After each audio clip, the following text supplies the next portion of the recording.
Good morning, everyone.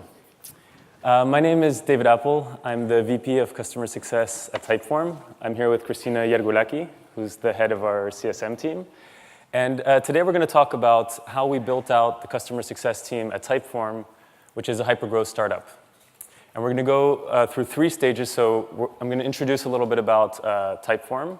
Then Christina is going to walk you through how we evolved from a reactive support team to where we are today. And then we're going to share some of the learnings along the way, 3 mistakes, and 3 things that we're proud of. So first of all, about Typeform. We launched about 3.5 years ago, so we're a relatively young company. We're based out of Barcelona. When I joined 3 years ago, there were only 15 of us. Now there's over 200 of us, and we have over 3 million people who have used Typeform. And what we do is beautiful online forms and surveys.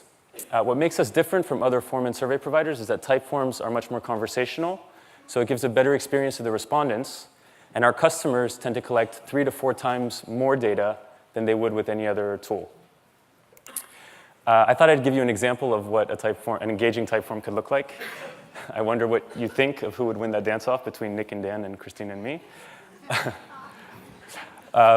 But I also wanted to show this for what's at the bottom right of the screen there, the Powered by Typeform. That's what's been driving our growth. So basically, people like the experience of filling out a Typeform. They click there, they create their own Typeform, they share it with their audience, someone likes it, and so forth and so on. And every sign-up we get actually generates another sign-up through virality. And this is part of why customer success is so important at Typeform, because on top of driving retention, we're also trying to help customers build more Typeforms and better quality Typeforms, which is what drives the virality and our growth.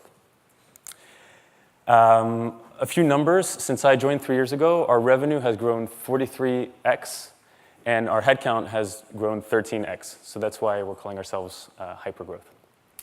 And our business model is a freemium model. So most of those 3 million users that I mentioned earlier use us for free. Those who pay don't actually pay us that much. Our average revenue per customer per month is only $40. But we have quite high volumes. We have 35,000 paying customers at the moment, and that number is growing by 1,000 every month. So that's the context I wanted to share about Typeform. Now I'm going to hand over to Christina, who's going to talk about how we evolved from a reactive support team to where we are today. Thank you.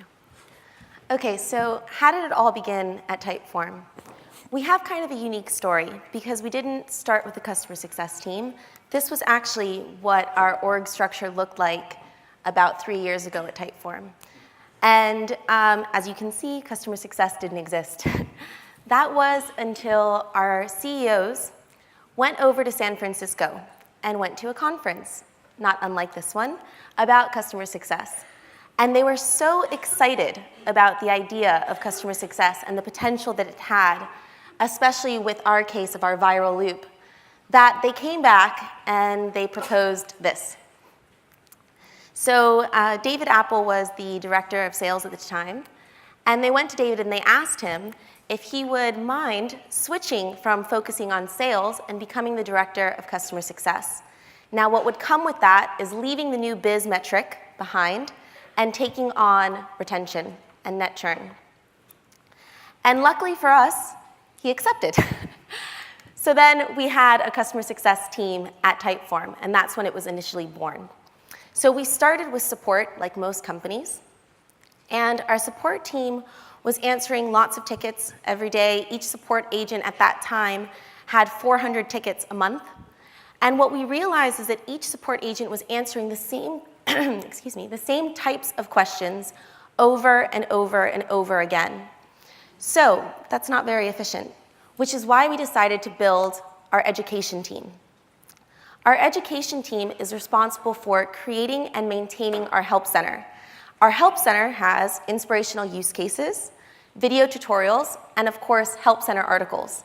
This allowed us to link support tickets to these help center articles. But more importantly, it allowed our support agents and our customers to help themselves, which is really important. So at this point, we've got support, we've got education, we're doing well with our reactive support, but now we needed to tackle churn. And you need to do that proactively. So we built our customer experience team to proactively help us fight our churn. At that point, we had 10% churn month on month. And this is actually when I joined Typeform. And some of the projects that we first launched in this team were a persona survey to find out who our customers were and how they were using us, NPS to find out how happy they were or weren't, and our churn survey to understand why our customers were then leaving. As you may know, the only way to really tackle churn is to understand it. So those were the 3 things that we had in place to make that happen, as well as our proudest project, which is the customer voice, where we collect all the information and data and we present it to our internal teams on a quarterly basis. So we have our customer voice presentations. So we're at this point. Then we launch our premium plan.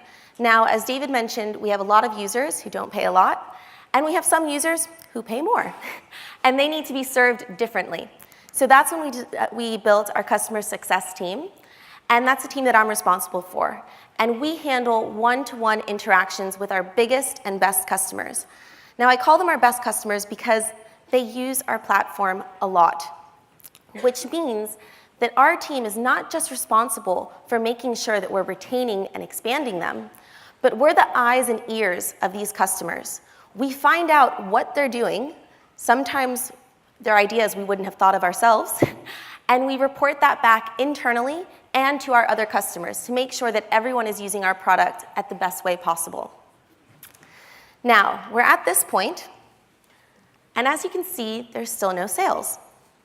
So we didn't have a sales team at this point, which means we had sales leads coming in, and they were being handled individually by each of these teams, sometimes well, sometimes not so well. And that's when we decided to do something a little bit unorthodox. And we built our sales team in our customer success org. Now, that is not something that you see often, but it has really huge benefits. Some of the benefits to that are our sales team actually cares about the customer post-sales, which is really important. So we had this, and a lot of benefits came with it. Something else that might be a little bit shocking is that our sales team is not commissioned. Yes, there's a gasp, I know. I understand, that was also the sentiment. It's not commissioned, which means we're incentivizing the right kind of behavior. There are a lot of benefits that come with that. We don't have the problem of the bad handover from sales to CSMs. We do have a lot of collaboration. We want to work together because we're complementary. Sales brings a good customer, we grow that customer, we can pass it back to sales, and they can expand the customer. So we have a lot of benefits with this. Now, we're all set up, but there was something else that was happening in our org that was also siloed at this point, which was operations. Each team was managing their own tool and processes, and a lot of times those tools weren't talking, which is not a very effective way to grow your business, which is when we just launched this team about 3 weeks ago. We're really excited, and that's where we are right now. So I can imagine you guys are looking at this and saying, that's a lot of different teams. How do you make sure that you guys complement each other and don't conflict? Well, each team has their own mission statement and KPIs to keep them focused on what it is they're supposed to be doing and what they do best. And to give you an idea of what some of the best things that each of these teams are doing today, I'll run through a little bit. So in our support team, they now manage 5,000 tickets a month.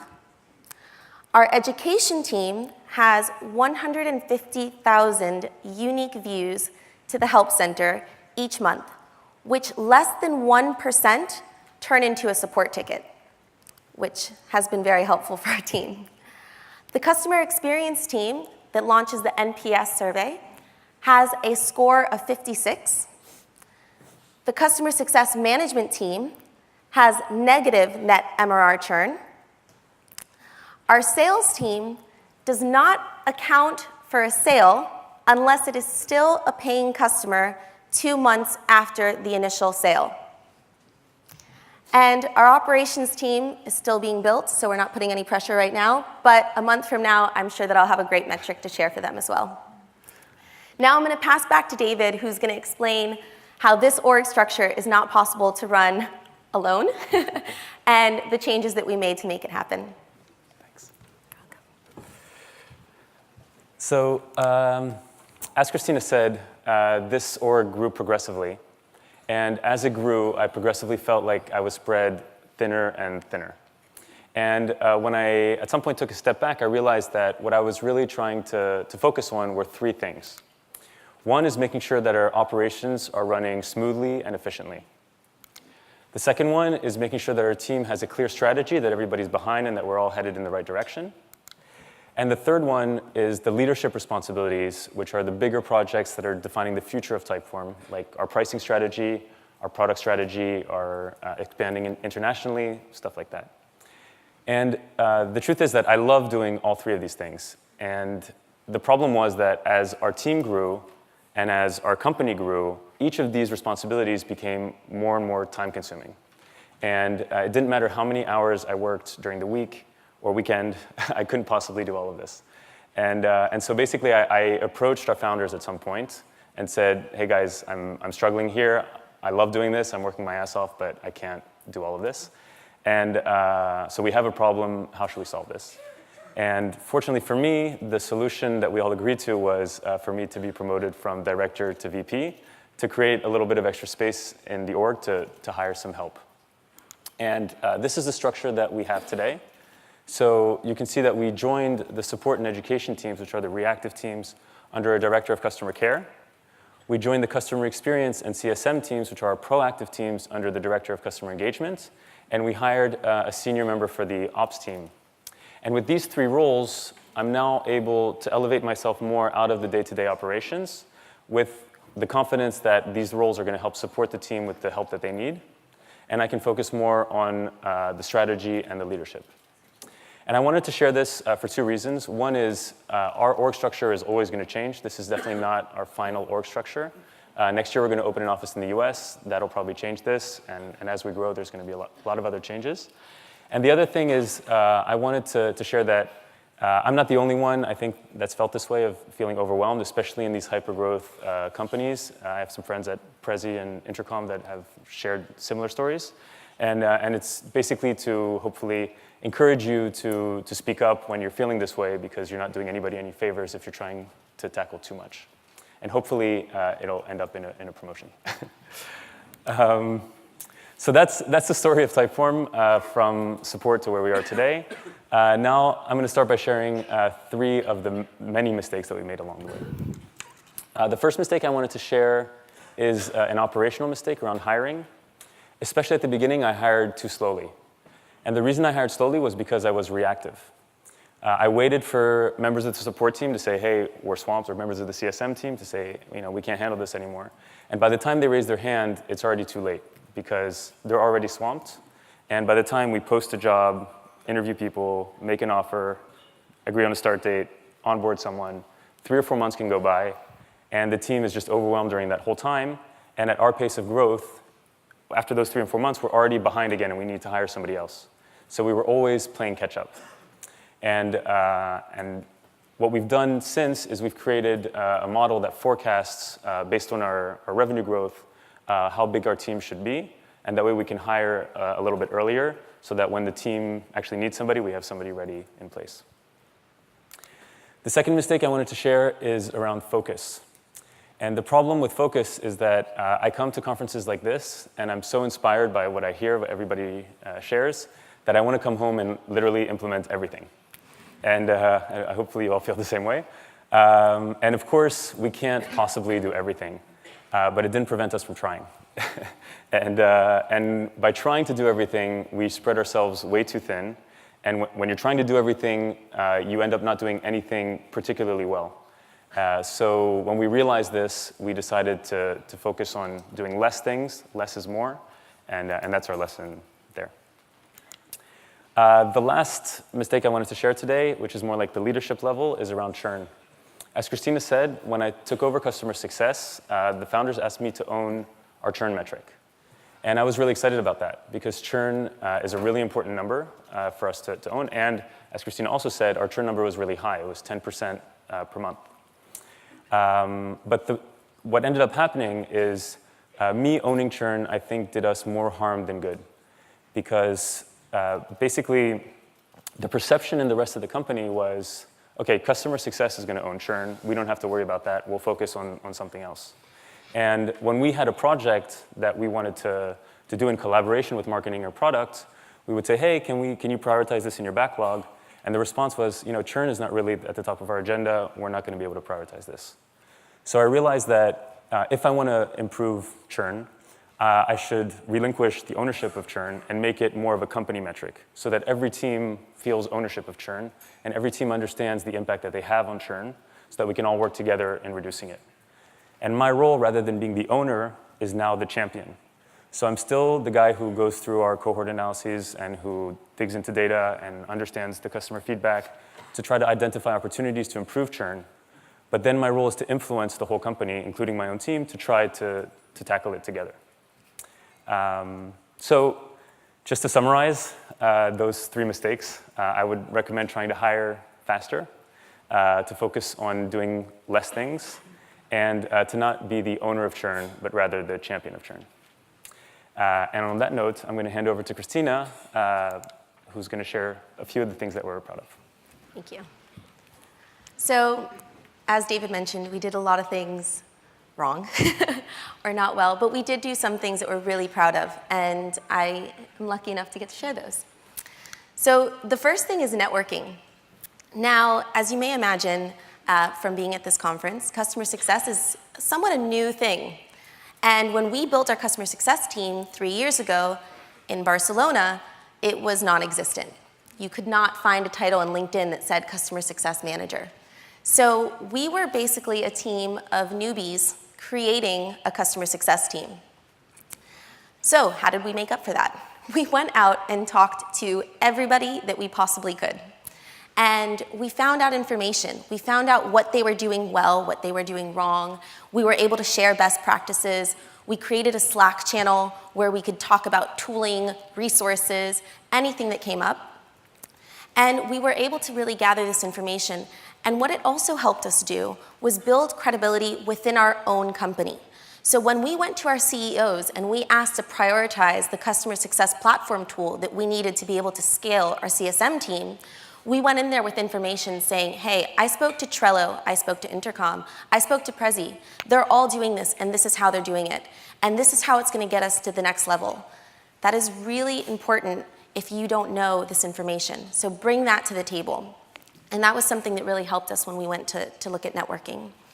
Another thing that we did really well was we built a customer success leadership team within our organization. So as you saw, we have 6 different teams, and all of those are headed by a manager, a leader, or director. And we all meet once a week, and we collaborate and align on the projects that we're going to take on next. We make sure that we know what's in everyone's pipeline for projects and see how we can help. This sets the right example for our team.